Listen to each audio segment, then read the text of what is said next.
You ever get the feeling that you're asking too much, or you get feedback from your partner or other people in your life? Oh, you're so much. You're asking for so much. On the other hand, am I getting what I need here? Where's the line? Where's the line between healthy asks and unhealthy asks? Healthy needs and unhealthy needs? Am I just asking for us to be connected and close?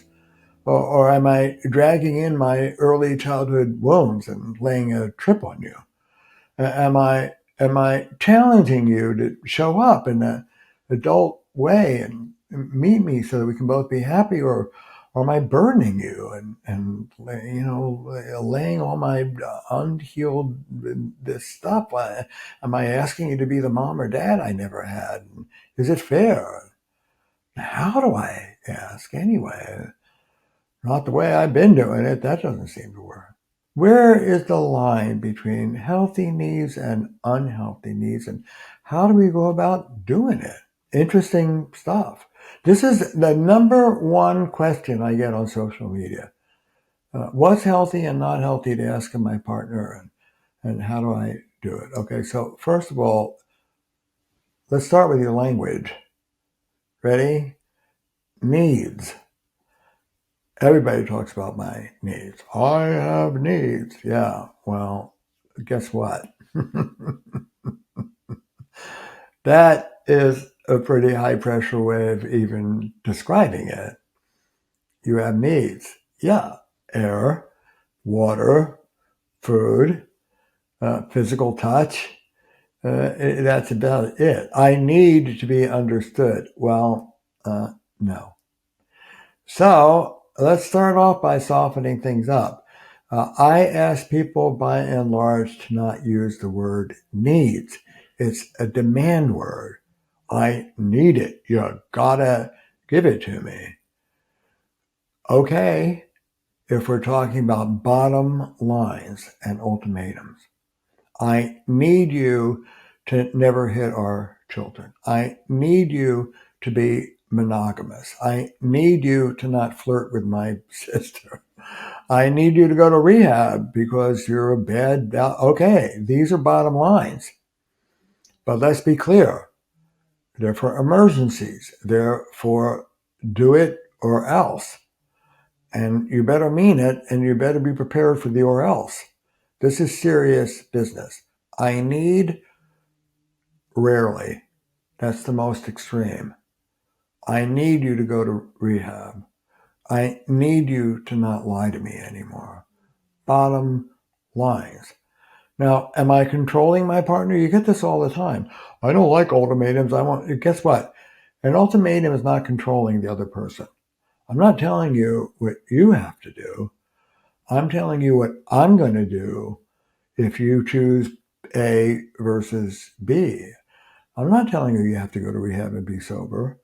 I'm telling you if you don't go to rehab and be sober, I'm not going to be here. I'm not telling you what you need to do. I'm telling you what I'm going to do. It's really important to get that straight, and people will react. I won't be controlled by you. Fine, do what you want. Here's the consequence. Same thing with parenting. You don't tell a kid what they're going to do. You tell them, if you choose to do this, this is what's going to happen to you. So I'm not controlling you. I'm just telling you what I'm going to put up with or not put up with. That's needs. Everything else is spongier. Everything else is wants. I want you to do this. And oh, what a breath of air. No pressure. I want you to do this. What can I give you? Let's work like a team. How can I help you give it to me? That's being relational, and I have to teach people how to do that. It's one thing to stand there and go, I want this from you. It's quite another to say, this is what I'd like from you. Let's work together. What can I give you to help you give that to me? That's not what we're taught in your families or in your culture. It's brand new for both your individual psychology and for this culture at large. It's what I call loving power. Working with your partner to get your wants, not needs, met. Let's work together. Us, not me versus you. What an enlightened way of working. The difference between sex, I need more sex in a relationship, and saying, honey, we both deserve a more vibrant sexual relationship. We had it, kids. Oh, what can I say? But I'm up to work together to try and make that happen. What about you? You want it? Can we do that together? My couples therapist 40 years ago taught me this. There are three modes of negotiation in a relationship: invitation, request, demand. And it's important to know which is which. Demand is need. And demand is also for emergencies. Get that kid away from the stairs. Demand means do it or else. Do it or you wish you had. And as I said, in extremis, it's useful. We need limits. We need to be able to say, you yell and scream at me like this over and over again, and we're in deep trouble. I need us to do something about the anger.